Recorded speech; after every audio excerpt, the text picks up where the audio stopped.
Hello, good morning, and welcome to the talk on Nobel Prize in Physics 2021. This talk is organized by Universe Science Forum. My name is Jahan Thakkar, and I am co-convener of Universe Science Forum. Universe Science Forum is a group of science enthusiast people who work for spreading the awareness about basic science in common people. So without wasting much time, we'll just go to the talk. So let me just quick introduction of today's speakers. So our first speaker is Vaibhav Trivedi, who will talk about for the physical modeling of Earth's climate, quantifying variability, and reliably predicting global warming. Vaibhav has really good knowledge in physics, astronomy, and atmospheric science. He recently graduated in physics from the St. Xavier's College, Ahmedabad, and currently pursuing his postgraduate degree in physics at Ferguson College, Pune. Our second speaker, Mr. Kishan Malaviya, will talk about for the discovery of the interplay of disorder and fluctuations in physical systems from atomic to planetary scales. Kishan has also graduated from the St. Xavier's College, Ahmedabad, recently. He has very good understanding in physics. He has given several talks in the previous events of Universe Science Forum. Currently, he's a graduate physics student at St. Xavier's College, Ahmedabad. Now, without wasting any more time, we'll just start the session. And yes, there will be a question answer session later after the both talks.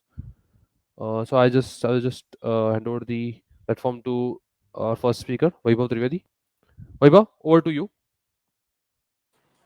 Hello, am I visible? Am I audible? Hello. Yes, yes. Oh, can I now share my screen? I am sharing my screen now. Wait a minute. Just wait.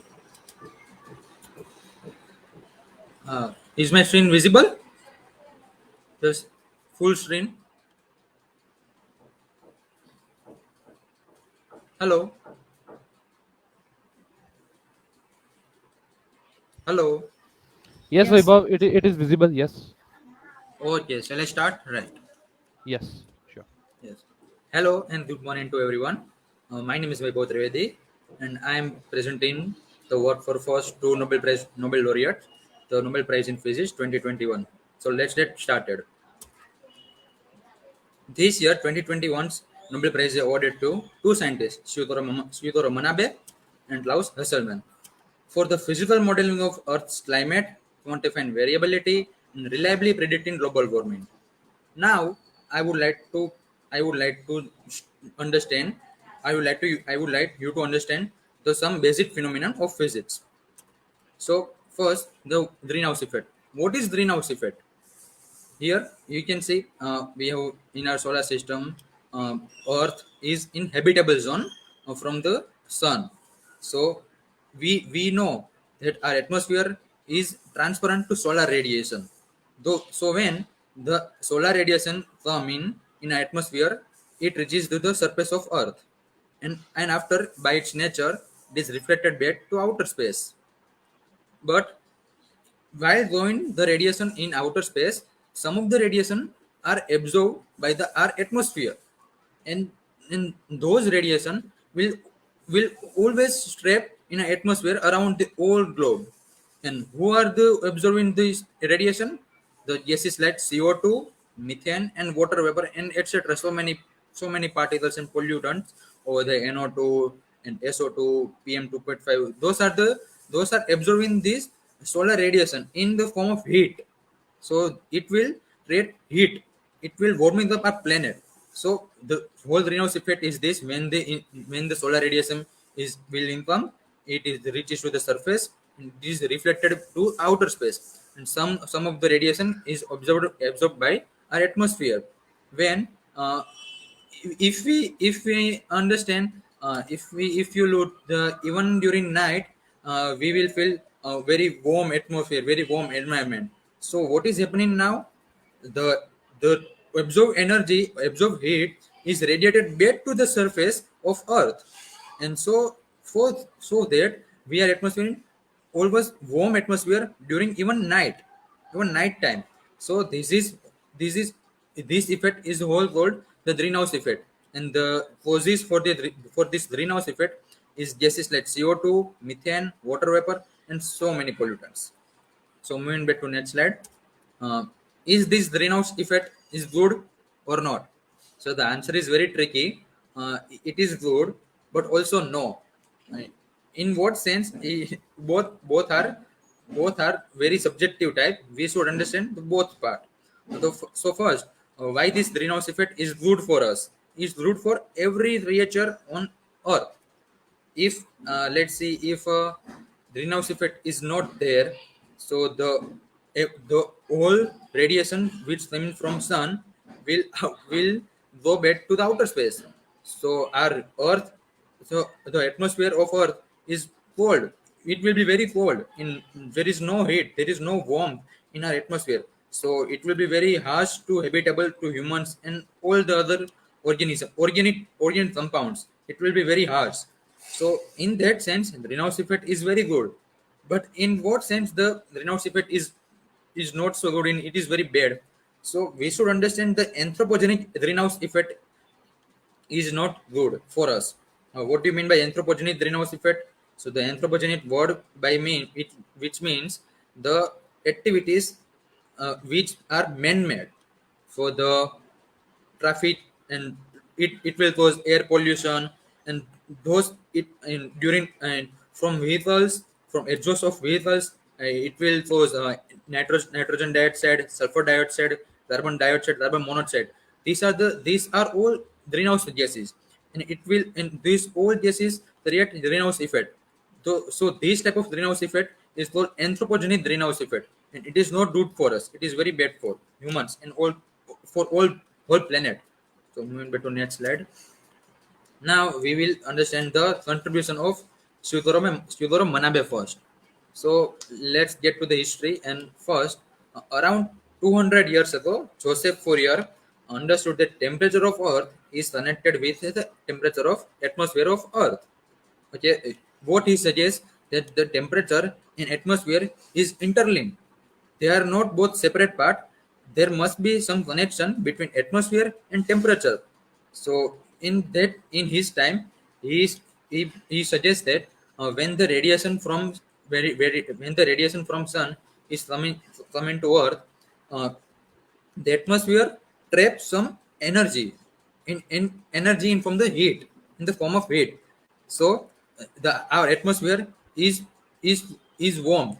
So what he called that heat is dark heat. um, Dark heat, which we later now called it is greenhouse effect. So this is his idea of temperature and relation between temperature and atmosphere of Earth. Now let's see, from some very equation, from very atmospheric equations, and which will also introduce albedo, which is albedo. What is albedo? It means the total radiation coming from sun to earth divided by total. No, sorry. Wait a second. The total radiation reflected back to the outer space divided by the total radiation coming from sun to the earth. So it is called albedo. From it is very some mathematical formula out there, and if we derive the what will be the temperature of atmosphere, a whole earth without and with atmosphere, so it will be temperature without atmosphere, it will be very harsh for humans. It will minus 18 degrees celsius, so it is not habitable so for all humankind. And if we put atmosphere in that model, uh, what we will see, the temperature of earth with atmosphere, it will be up to 30 plus 30 degrees celsius, which we will we can habit in normal conditions. Like today we almost reach up to 25 30 35 40 degrees celsius. We can live in that area. Okay. In 1960s, like Syukoro Manabe is very old, but his work is laid foundation for the understanding of climate studies, and all the climate studies and all the algorithms, the satellite which are based to understand the climate variability, atmospheric variability, so pollutant, how the pollutant goes from one place to other place. The all the foundation for this whole work is led by Syukoro Manabe, which he he gave his theory in 1960s. He used the computer simulations to understand the effect of greenhouse effect on our climate. What he uses then, he uses one dimension atmospheric slice. What I can see in simple layman term, like he used the not like we can see the troposphere. We can see that there is so many level of atmosphere, troposphere, stratosphere, and so many. He used only troposphere and stratosphere, which he called one dimension atmospheric slice, and then he used this model. He used this theory in his climate in these computer simulations. And what he even used is greenhouse effect of greenhouse gases like CO2, NO2, SO2, like even in ozone, like not stratospheric ozone, tropospheric ozone, which is called ground level ozone, which is air pollutant or not the good for human kinds, right? And he also used convection convection model, like the cold air is near to earth and hot air will go up to the upper level of atmosphere. He used this air transport. He used all this information, all these basic phenomena to use his in his computer simulations. And later in 1975 he also gave 3D model of this study. In this right side in this slide you can see the results from his study. What you can see, what you can see, the NO2 and the nitrogen dioxide, sulfur dioxide, methane has very low significance on our earth climate. It is significance, but not comparative to CO2, carbon dioxide. The carbon dioxide is on very much significant on our Earth's climate. Here you can see in the results, if temperature at the surface fell by 2.28 degrees Celsius when the level of carbon dioxide is almost half. You can see these three lines: 150 ppm of CO2, 300 ppm of CO2, and 600 ppm of CO2. And you can see in the zoom part, if the carbon dioxide levels are doubled from 300 to 600, the temperature rise, it will be 5 degree almost. And even if we think, oh, what do you mean by 5 degree, what will happen on earth overall in just 5 degrees Celsius is nothing. We are experienced 40 to 45 degree in summer, and now 10 to 15 in winter. So what is that? It is weather. No, it's not climate. Here in this study, here in this result, we are talking about the climate. In here talking about the climate, if the climate is increased by 5 degrees Celsius, it will very bad for all humans, like the sea level rises, and all the ports and sea level cities like New York, Bombay, which will be drawn by the sea. So it will be very harsh. So here you can see, the when the carbon dioxide level is almost double, 300 to 600 ppm of CO2, the temperature rise in temperature is almost 5 degrees Celsius.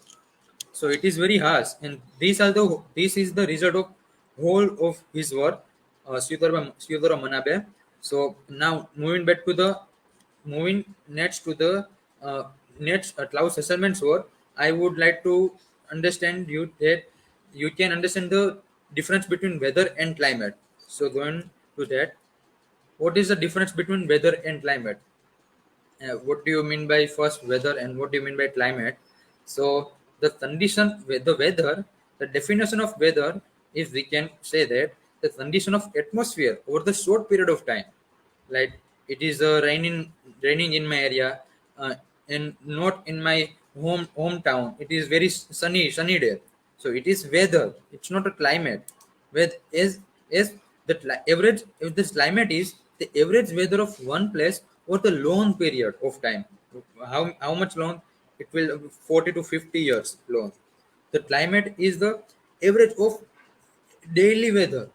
Like the like we have summer season during March to mid June. Now we can say the climate is changing.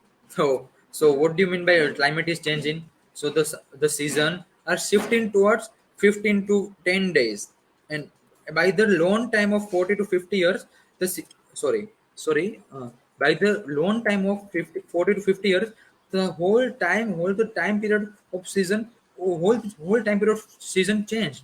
So it is called climate change. Like the another difference between weather and climate is the weather, it can change within few minutes, right? And climate, it takes very long time. Like I explained why it takes long time, and how it will take long time. So these are the basic difference between weather and climate, which we should understand before going to understand the work of Klaus Hasselmann. So now, the contribution of Klaus Hasselmann.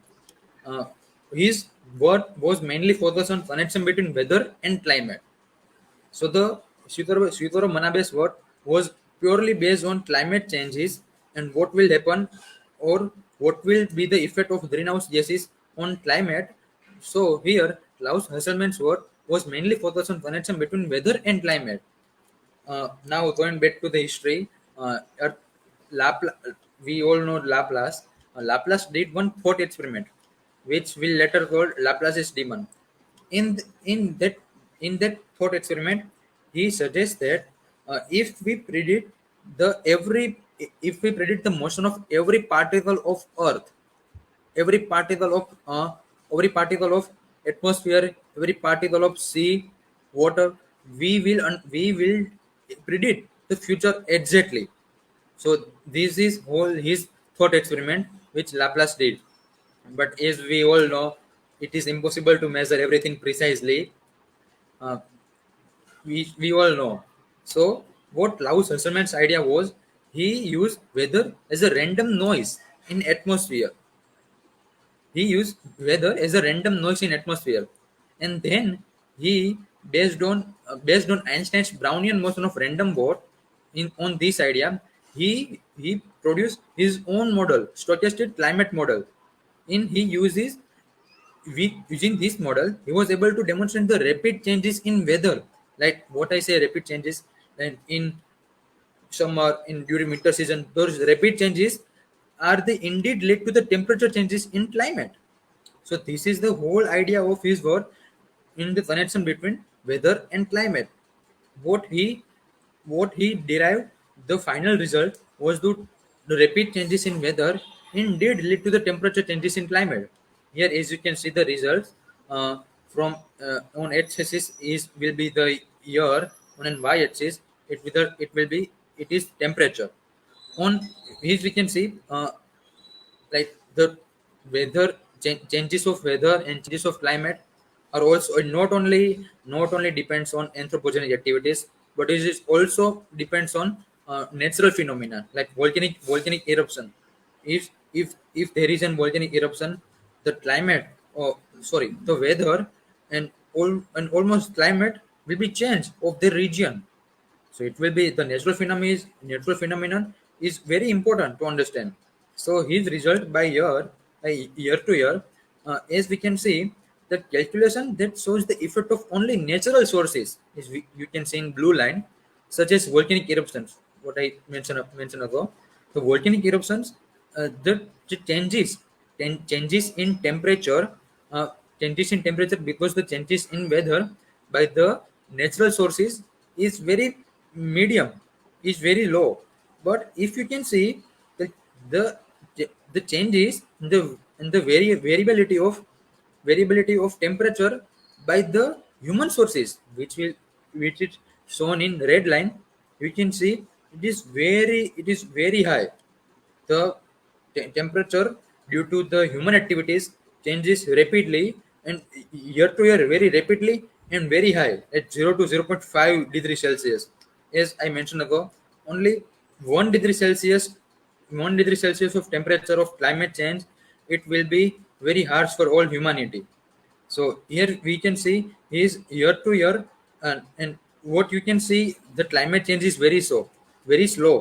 You can also see how much how much here 10 years period 10, period of 10 years is mentioned, and how much temperature rise is only 0.5 degrees celsius. So climate change is very slow, as weather changes is very rapidly. Okay. What the final result of Hasselmann's work was, he determined the human impact on climate from the weather changes. So his word was, yes, the earth is heating up. The global warming is this by human activities, by the Syukoro Manabe's work of greenhouse effect, and the all these things are warming up the planet. Yes, the earth is heating up. Also, yes, this is due to the increasing greenhouse gases.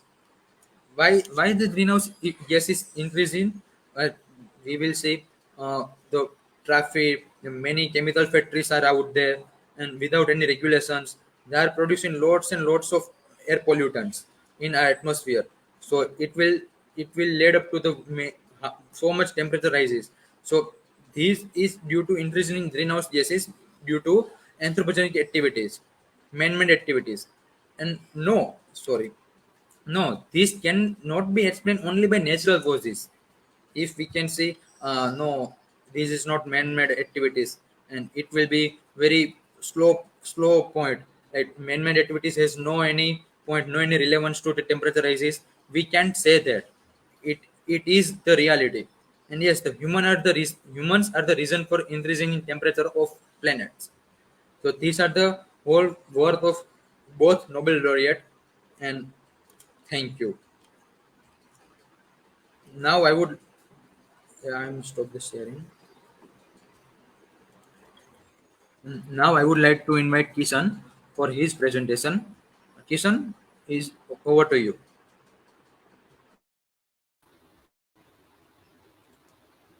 Okay, thank you, Vaibhav, for your wonderful talk. So, I'm Kishan Malaviya, and as my friend Vaibhav talked about Nobel, Dr. Manabe, Professor Manabe, and the Professor Klaus Hasselmann, I will be talking about the Giorgio Parisi, the third Nobel laureate. So, is my screen visible to you? Is my screen visible?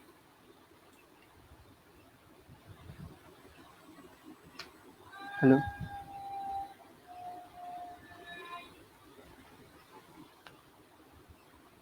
hello. Is my screen visible? Yes, easily. Okay. So, today I'm going to talk about the Nobel Prize in Physics 2021, and specifically I will be talking about the third Nobel laureate, that is Giorgio Parisi.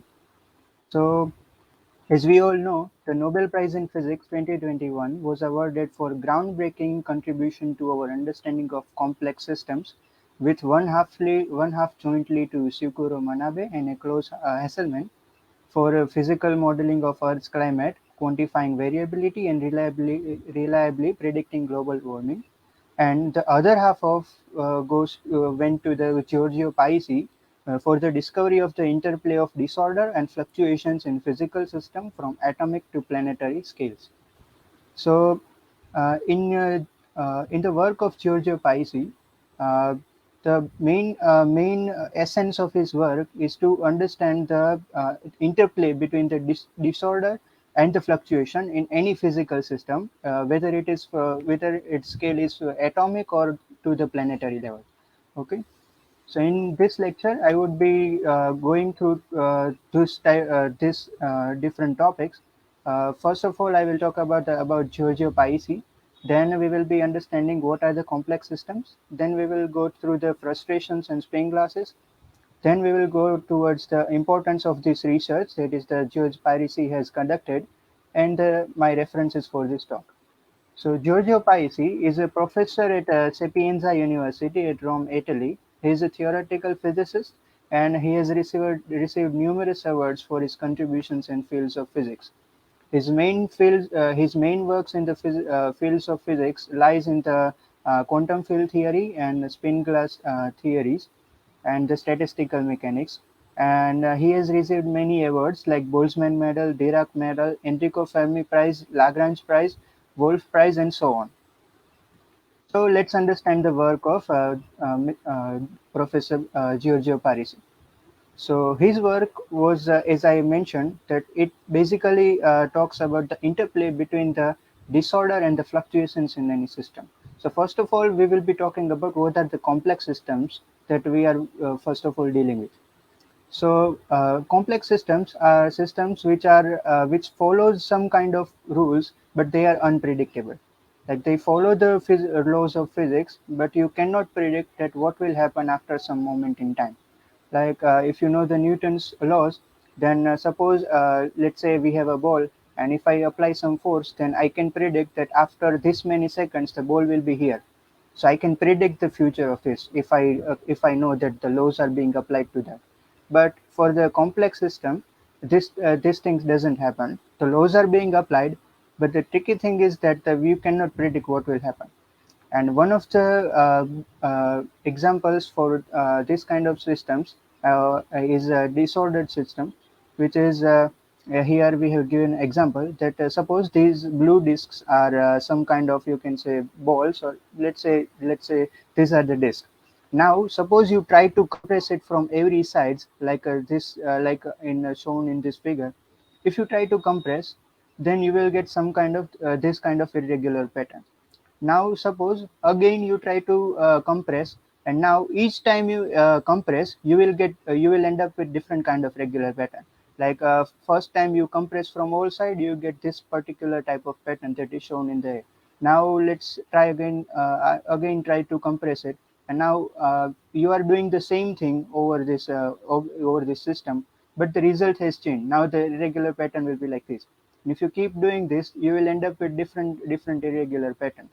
So you cannot predict that suppose you will apply this particular type of forces and in this direction and that, and you will get specifically this type of particular arrangement. So you cannot predict this. So this type of systems are called the disordered systems. And Giorgio Parisi's work is to describe that what will be the optimal situation for this kind of disordered system. So he basically word that this type of complex disordered system has some underlying laws that are being followed in this thing. Okay, so this was the work of Giorgio Parisi. So in his work, in his research, what he has done is that suppose you have some kind of material. The specific material that he was dealing with was spin glasses. We will come back to that in the next slide. So what his work was that usually we have this kind of structure in a lattice, that you have some kind of grid system, right? And on each intersection point you have some molecules or atom sitting on that. But now suppose you have some kind of this kind of triangular lattice like shown over here, and this lattice is of some antiferromagnetic material. So in these three lattice points, suppose you have one let's say one atom here, one atom here, and one atom over here.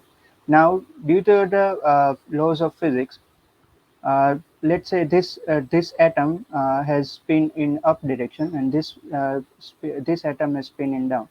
But now for the third atom, what will be the spin? Will he point in the up direction or will he point in the down direction? Now we know that from the laws of physics, two atoms cannot have same spins.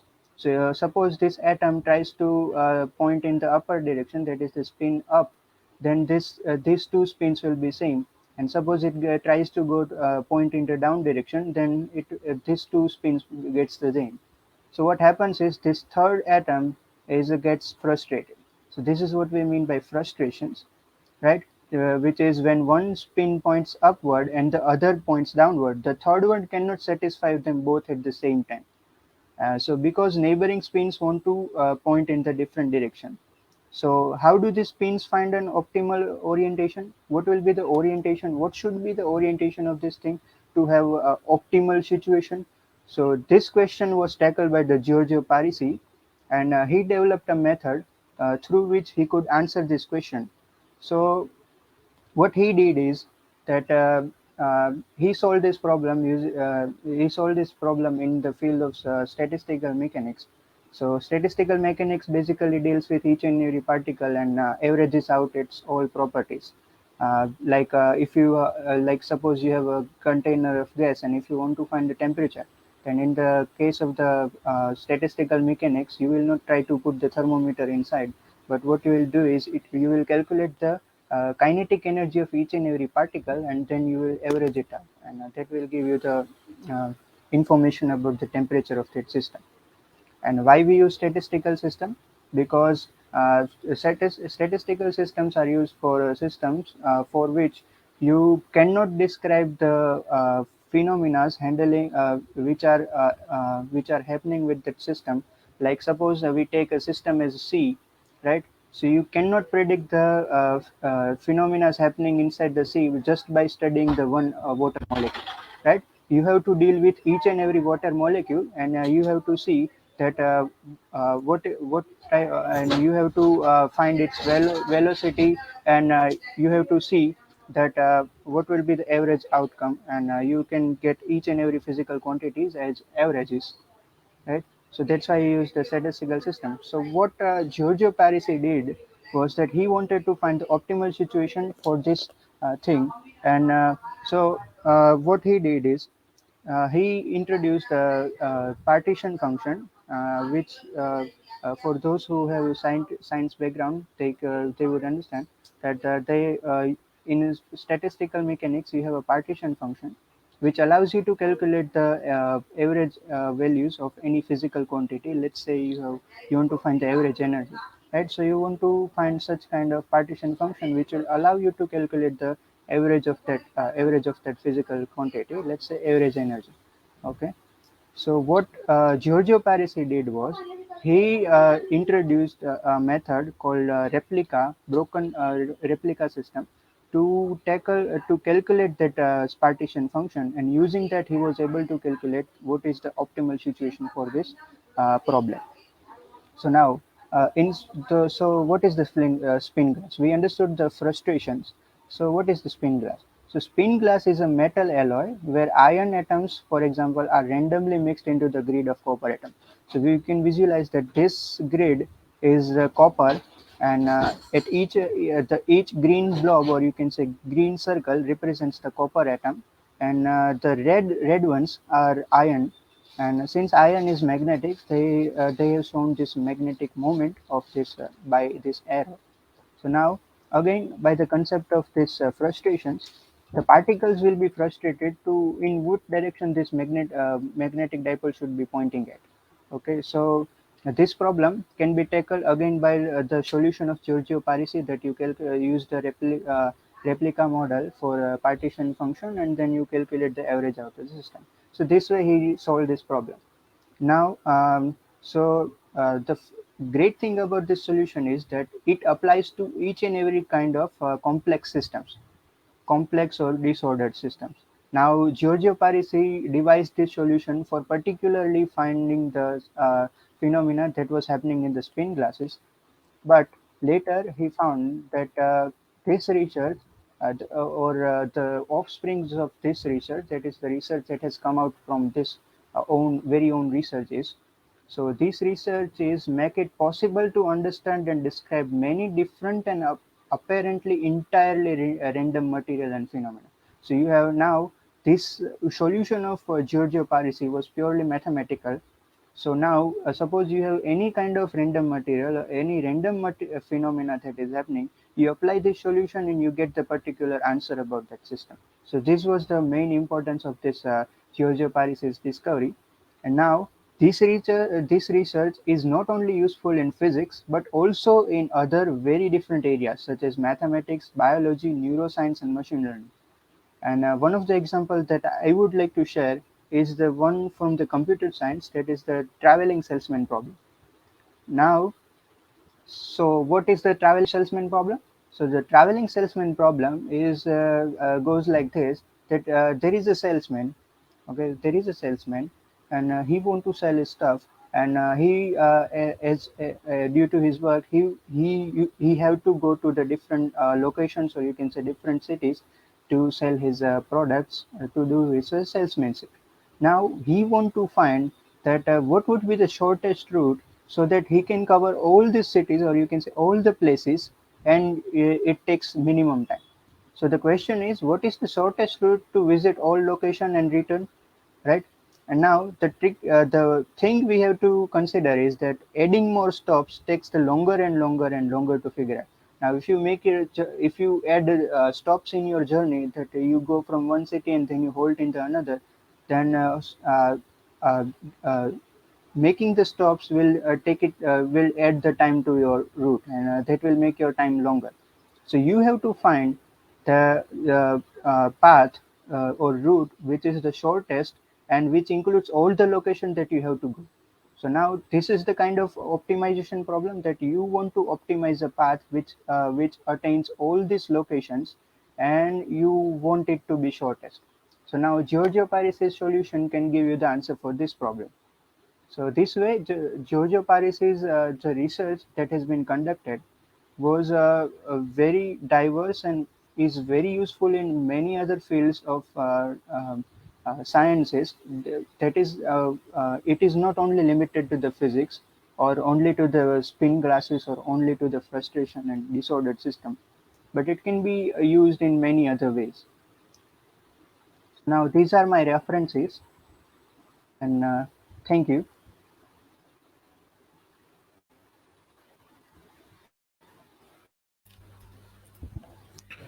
Yes, thank you, Kishan and Vaibhav, for the wonderful talk. We enjoyed it very much. So uh, the session is open for question answers, and you can write questions in the comment box, and uh, we'll answer here.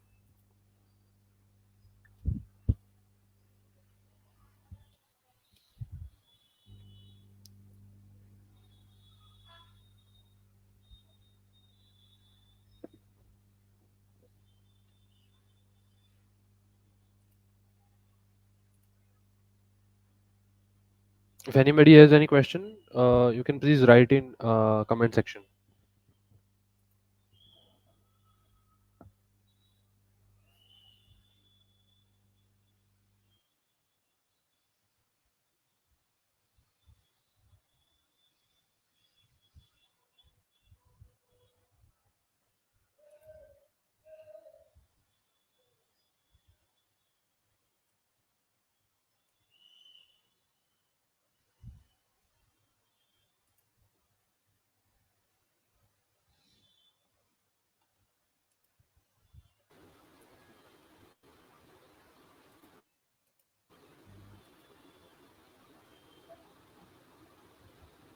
Okay, so let's see.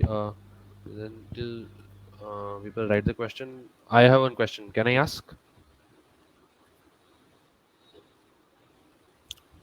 Yeah, yes, sure. Yeah. So Kishan, my question is to you actually. It's a kind of basic one that you have mentioned that's anti-ferromagnetic material in the talk, in the starting of the talk. So can you please explain that? What is it? Yes, In the very definition yes. sense that. Yeah. Sorry, I didn't get the question right. Yeah. Can you please Can repeat? you please explain what is anti-ferromagnetic material? Okay, so as we have, I think in the syllabus of 12th, we have this concept that you have a magnetic material.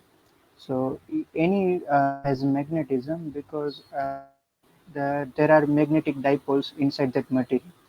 Okay, so now there are different types of magnetic materials, depending upon the alignment of this magnetic moment. So one of the types is antiferromagnetic, in which what happens is the magnetic dipoles the opposite way, that is anti-parallel way. So that's why we call it an anti you can say antiferromagnetic. And there is one familiar type that we all are familiar, that is the ferromagnetic. The ferromagnetism is the magnetic material, like the magnet that we see in the daily life, that is a iron magnet, right? Magnet made from iron. Yes. So that type of Yes. ferromagnetic material has each and every magnetic dipole moment pointed in the any particular one direction. So there are other types also. Yes. Right. Right. Thank you. Thank you so much.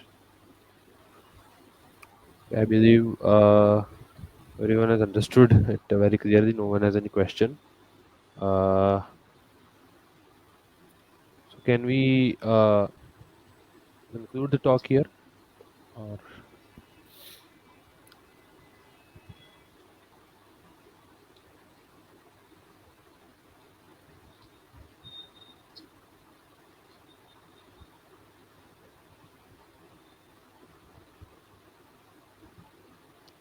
okay. So I think no one has any questions. So we'll conclude the talk here. So thank you all for joining, and I would like to thank Kishan and Vaibhav for spending the time and for this wonderful talk. Yeah, thank you so Thank you. much. Thank you. Thank you. Okay. Thank you. Yeah. Right. Okay. So here's one question. What is spin glass concept? Repeat again. Okay. Uh, Yes. one is there.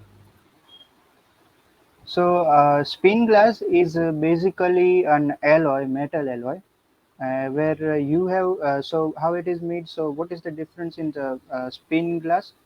So in spin glass, you have your copper. Let's say you have your copper element. Now you replace some of the copper atoms from that material, and you add iron instead of it. So this material is called the spin glass, right? And it attains this frustration, phenomena inside it. So this is what we mean by spin glasses. It is just a metal alloy.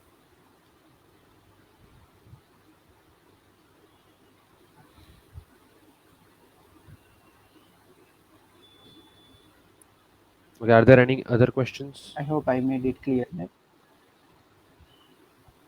Yeah, I believe.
Okay, so if there are no further questions, we'll conclude here.